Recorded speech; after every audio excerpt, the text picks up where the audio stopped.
Hello again, everybody.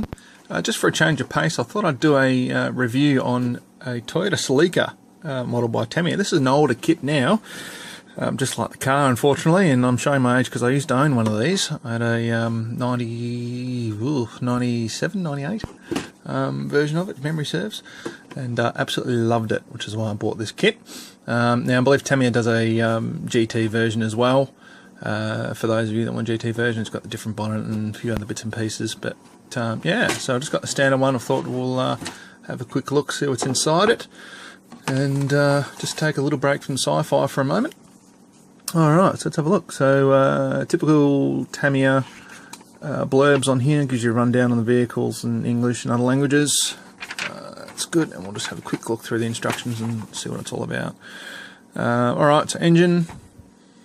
The underside of the car, keep going, underside, suspension. Now I understand my accent is Australian and my English is sort of more closer to UK English, I suppose, so I say Celica. I think in America they call it Celica. Yeah, if I'm wrong, please forgive me, but yeah. Anyway, moving on. Just going through there, it's all pretty simple. Nothing too elaborate. Actually, looks like a lot of fun to build this one. Hoping I'll get a chance to do it soon. Looking pretty good. The interior, so you got the option for the left-hand and right-hand drive versions on this. I'll just double check the other side. Yeah, so you got it on the handbrakes as well. Sorry, I'll just skip that. So you can option either side depending on what country you're on, which is good. It's pretty handy. You don't want a left-hand drive if you're in a right-hand country and vice versa. So there we go. But yeah, all pretty simple. The interior, so you got the interior seats there, the back, dash, everything like that. Pretty straightforward. Clear parts going in the body shell, etc., etc., etc. And then finishing up the model itself there. Pretty cool.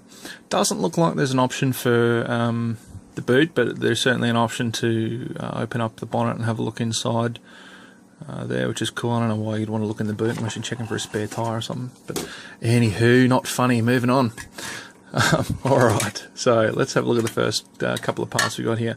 So you got the body shell, front spoiler needs to go on there, rear spoiler needs to go on there. Other than that though, it looks pretty complete from what I can see. Sorry, just try and zoom in a bit better on it for you so you can have a look.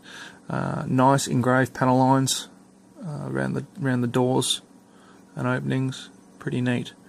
One thing I would have liked, and I know this is an older kit now, so I probably can't be too picky, is sort of like a sunroof, possibly a different version of the roof here, so you can stick that one in, and have an alternate one if you want the sunroof in there.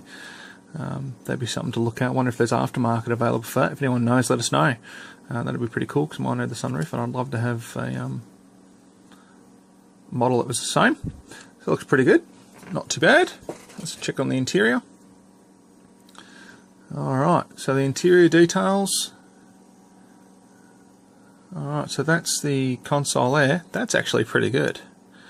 That is very good compared to what the original one was like. It's even got, you can see, sorry, I see it's a bit dark, but a bit hard to make out, but it's got an angling on the dash like the original version did as well. So the dash is quite good, because remember, if you're sitting in the driver's seat, you had the center console panel sort of face towards you, which was pretty cool. I'd love that in that car.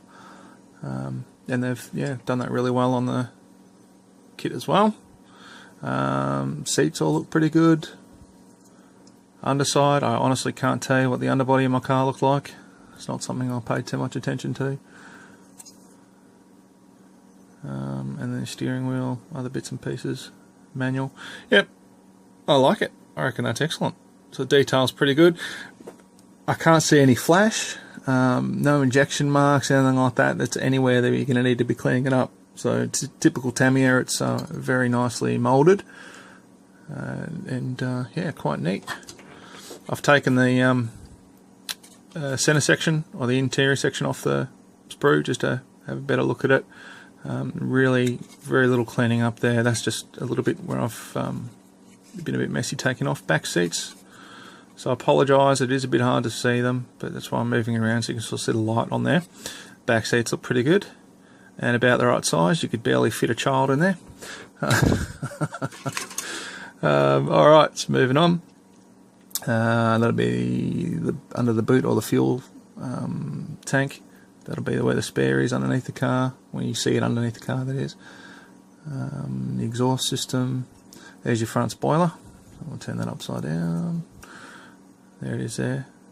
Not too bad. Pretty good. And your bonnet. Alright, the bonnet looks pretty good too. So typical Tamiya. I don't know why I bother doing a review on Tamiya kits, because you never really find anything wrong with them. They're always really well done. I've never had a problem with them fitting together or anything. Underside, see that there?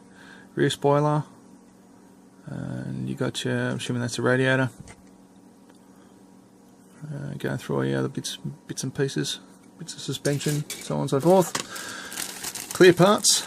Oh, these are still in their bag. So all this would have come in their bags, and I've just opened them up to have a good look at them. I'm pretty certain they all came bagged. So that's the clear parts there, all look nice.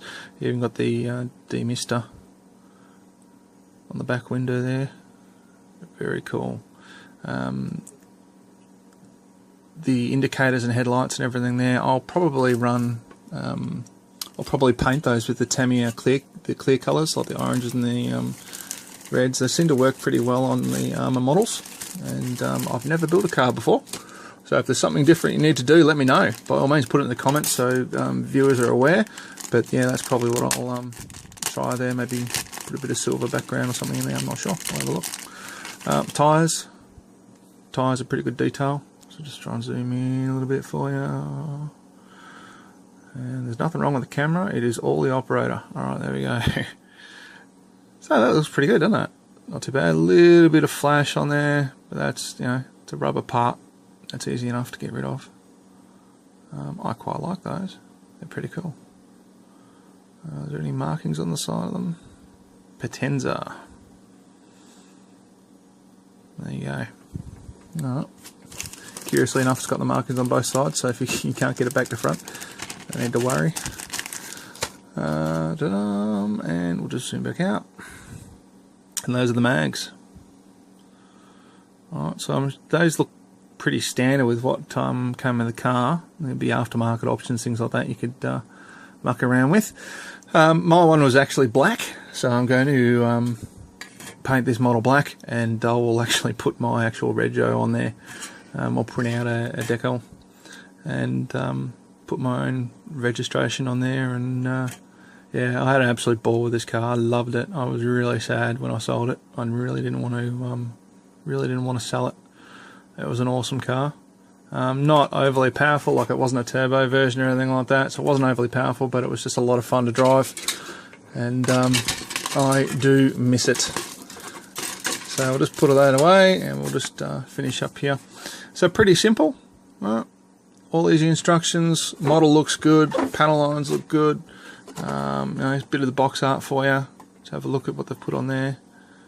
No, pretty decent. And then you just got a photo on the other side. And a little image. So nothing too fancy on there, but doesn't need to be. Doesn't need to be, and I can't go out any further than that, I'm sorry, so I can't do a full shot. But yeah, Toyota Celica. SS2, I think in Australia they were called the SX, or the earlier model, the base model was called the SX, then there was the SXR, and then there was the ZR. That's testing the memory. If there are any Aussies or anyone else out there that remembers, let us know. Pretty certain that was correct. SX, SXR, ZR, right through the range, and then they moved on to the next shape, which was unfortunately, yeah, not a winner. But hey, they can't all be winners, and they had a good run for a long while. But yeah, thanks for watching. If you've got any questions, let us know. More than happily to answer them. Please like, share, subscribe, any of the above. Keep the reviews coming, and let me know that you're getting something out of it. Yeah, but yeah, thanks for looking. Bye bye.